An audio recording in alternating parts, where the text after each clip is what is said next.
बिलावल भुट्टो की भारत को परमाणु युद्ध की धमकी, सिंधु जल संधि पर गरमाया अंतर्राष्ट्रीय मंच। तो बिलावल भुट्टो की भारत को परमाणु युद्ध की धमकी दे दी है, यानी एक बार इंडिया और पाकिस्तान वापस युद्ध की स्थिति में आ चुके हैं। तो क्या मुद्दा होने जा रहा है, सब कुछ जानेंगे। उससे पहले आपसे रिक्वेस्ट रहेगी कि चैनल पर नए हों तो प्लीज़ आर्टिस्ट स्टडी पॉइंट को जरूर सब्सक्राइब कीजिए, क्योंकि ऐसी ही देश दुनिया की खबरें हम लोग आपके लिए लाते रहते हैं। चर्चा में क्यों है मुद्दा, तो समझते हैं। बिलावल भुट्टो ने सिंधु जल संधि रोकने पर दी परमाणु युद्ध की धमकी, भारत को बातचीत की मेज पर लाने के लिए अमेरिका से गिड़गिड़ाए हैं पाकिस्तान। बिलावल का जहरीला बयान सामने आया है, भारत बना रहा है परमाणु युद्ध की नींव। 5 जून 2025 को वाशिंगटन डीसी स्थित मिडल ईस्ट इंस्टीट्यूट में बोलते हुए पाकिस्तान पीपल्स पार्टी के चेयरमैन और पूर्व विदेश मंत्री बिलावल भुट्टो जरदारी ने भारत के खिलाफ बेहद आक्रामक बयान जारी किया है।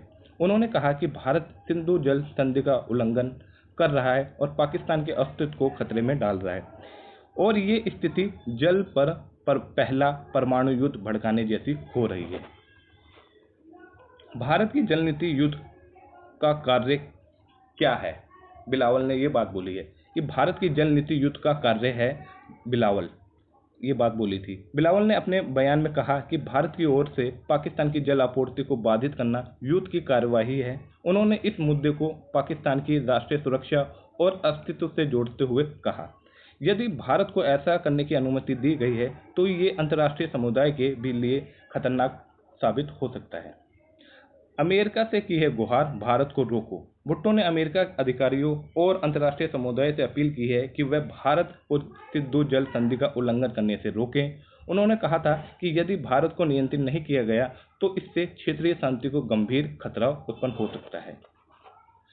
भारत ने पहलगाम हमले के बाद रोका है IWT सहयोग, मतलब वही जो सिंधु जल समझौता होता है, इंडस वाटर ट्रीटी को रोक दिया था। क्योंकि अगर हम आपको पानी किसी बिहाफ पे दें, हमारे देशवासियों को आप लोग खून करें और उसके बाद तुम हमसे ये उम्मीद करो कि भैया हम तुम्हें पानी देंगे, हम तुम्हें सप्लाई वाटर कर देंगे, तो ये भूल जाइए।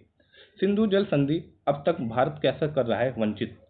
1960 की संधि सिंधु जल संधि के तहत भारत को पश्चिमी नदियों जैसे कि चिनाब, झेलम और सिंधु पर रन ऑफ द रिवर परियोजना की विकसित करने का अधिकार मिल रखा है, लेकिन पाकिस्तान की आपत्तियों और बाधाओं के चलते भारत ने इस अधिकार का पूर्ण उपयोग नहीं किया था। वर्तमान में भारत इन नदियों से केवल 3482 मेगावाट की पन बिजली क्षमता का ही उपयोग कर पा रहा है, जबकि इसकी जो वास्तविक क्षमता हो रखी है वो 20,000 मेगावाट से अधिक की हो रखी है। 135 मिलियन एकड़ फीट पानी का सवाल हो रखा है। हर साल सिंधु बेसिन की पश्चिमी नदियों से 135 मिलियन एकड़ फीट पानी पाकिस्तान को बह जाता है या चला जाता है। भारत के पास वर्तमान में केवल 3.6 MAF स्टोरेज क्षमता हो रखी है, जो बेहद कम हो रखी है। अब सरकार इस परंपरागत बवाल को बदलने और स्टोरेज क्षमता को बढ़ाने की दिशा में कार्य कर रही है। अब बदलेगा पानी का बहाव, बनेंगे बड़े जलाशय यानी बड़े डैम बनने वाले हैं, जिससे पाकिस्तान को और मिर्ची लगने वाली है। मोदी सरकार की योजना के तहत नदियों से गाद हटाने और स्थानीय जल संग्रहण क्षमता बढ़ाने के लिए विशेष अभियान स्टार्ट किए जा रहे हैं। नए बांध और बैराज बनाए जाएंगे, मौजूदा बांधों को ऊंचाई बढ़ाई जाएगी, जहां आवश्यक हो नदियों की धाराएं मोड़ी भी जाएंगी। इन प्रयासों के माध्यम से भारत सिंधु जल संधि में दिए गए अपने वैध अधिकारों का पूर्ण उपयोग करना चाहता है। इंडिया प्रमुख परियोजनाओं पर फिर से तेजी होगी।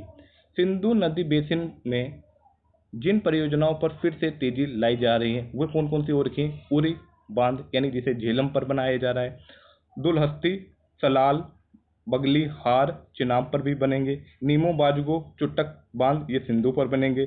किशनगंगा, रतले, पाकड़दुल और तुलबुल परियोजनाएं ये सभी भारत की पन बिजली और जल भंडारण भविष्य के लिए रणनीतिक रूप से अहम होंगी। रणनीतिक संदेश क्या हो रखा है? तो पानी के माध्यम से दबाव कूटनीति। भारत का ये कदम न केवल संसाधनों के न्यायपूर्ण उपयोग की दिशा में है, बल्कि पाकिस्तान के लिए भी एक कूटनीतिक संदेश है।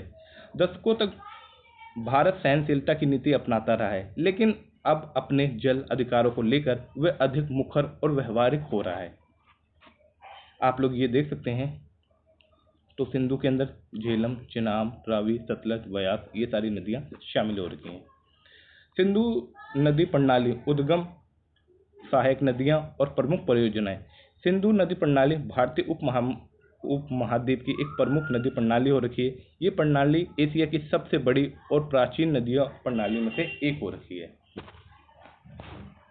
श्योक नदी का उद्गम काराकोरम पर्वत से रिमो ग्लेशियर से होता है। इसका नाम लद्दाखी शब्द से लिया गया है जिसका अर्थ होता है मृत्यु की नदी।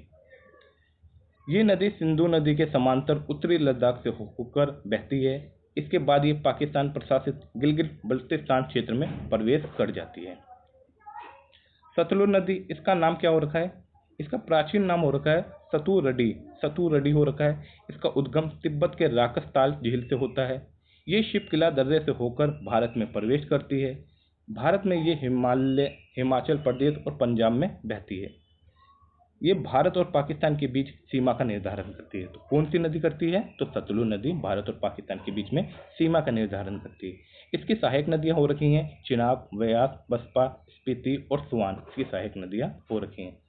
प्रमुख प्रोजेक्ट की बात की जाए तो लोहरी चरण 1 जल विद्युत परियोजना जो कि हिमाचल प्रदेश में, बाखड़ा नांगल बांध एशिया का सबसे ऊंचा बांध, गोविंद सागर झील हिमाचल प्रदेश के बिलासपुर जिले में, इंदिरा गांधी नहर।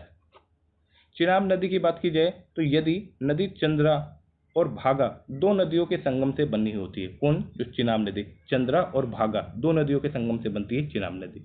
चंद्रा और भागा नदियां हिमाचल प्रदेश के लाहौल और स्पीति घाटी में बारालाचा, लादर्रा के क्रमशः दक्षिण पश्चिम और उत्तरी पश्चिम मुहाने से निकलती हैं। ये हिमाचल प्रदेश में लगभग 90 किलोमीटर तक बहती हैं। महत्वपूर्ण परियोजनाओं की बात की जाए तो भारतीय रेलवे ने चिनाब नदी पर दुनिया का सबसे ऊंचा रेलवे पुल बनाया है। ये उधमपुर श्रीनगर बारामूला रेल संपर्क परियोजना का हिस्सा हो रखा है। जेटल जल विद्युत परियोजना जो कि सलाल बांध, दुलहस्ती जल विद्युत संयंत्र और पाकल दुल बांध हो रखे हैं। झेलम नदी की बात की जाए तो ये नदी भारत और पाकिस्तान से होकर बहती है। ये पंजाब की 5 नदियों में से सबसे बड़ी और सबसे पश्चिमी नदी है। इसका उद्गम वेरीनांग जलप्रपात यानी कि जो कि जम्मू कश्मीर में हो रखा है, वेरीनांग जलप्रपात से होता है। ये नदी श्रीनगर वुलर झील से होकर बहती है। झेलम नदी की प्रमुख परियोजनाएं कौन कौन सी हो रखी हैं? तो तुलबुल परियोजना कहाँ हो रखी है? तो झेलम नदी पे हो रखी है। उरी परियोजना कहाँ हो रखी है? तो झेलम नदी पे हो रखी है। रावी नदी की बात की जाए तो इसका उद्गम हिमाचल प्रदेश में रोहतांग दर्रे के पास कुल्लू पहाड़ियों से होता है। कहाँ से? कुल्लू पहाड़ियाँ बहुत ज़्यादा खूबसूरत जगह हो रखी है, वहाँ से इसका उद्गम होता है। इसके बाद ये पाकिस्तान में प्रवेश करती है। ये पाकिस्तान में रंगपुर के पास चिनाब नदी से मिलती है। रंगपुर के पास पाकिस्तान। प्रमुख प्रोजेक्ट इस पर बात की जाए तो रणजीत सागर बांध हो रखा है, शाहपुर कंडी बांध परियोजना हो रखी है। व्यास नदी की बात की जाए तो इसका उद्गम जो होता है वो रोहतांग दर्रे के निकट होता है। ये पंजाब में हरेके नामक स्थान पर सतलुज नदी से मिलती है। तो कहाँ पे मिलती है? पंजाब में मिलती है हरेके नामक स्थान पर सतलुज नदी से। ये नदी पूर्णतः भारतीय क्षेत्र यानी कि हिमाचल प्रदेश और पंजाब में स्थित हो रखी है। प्रमुख परियोजनाएं क्या हो रखी है इस पे? तो पोंग बांध हो रखा है इस पे व्यास नदी पे। और ये पूर्णतः कहाँ होती है? तो इंडिया के अंदर हिमाचल प्रदेश और पंजाब के अंदर। अब आपके लिए क्वेश्चन आ जाता है कि झेलम नदी का उद्गम कहाँ से होता है?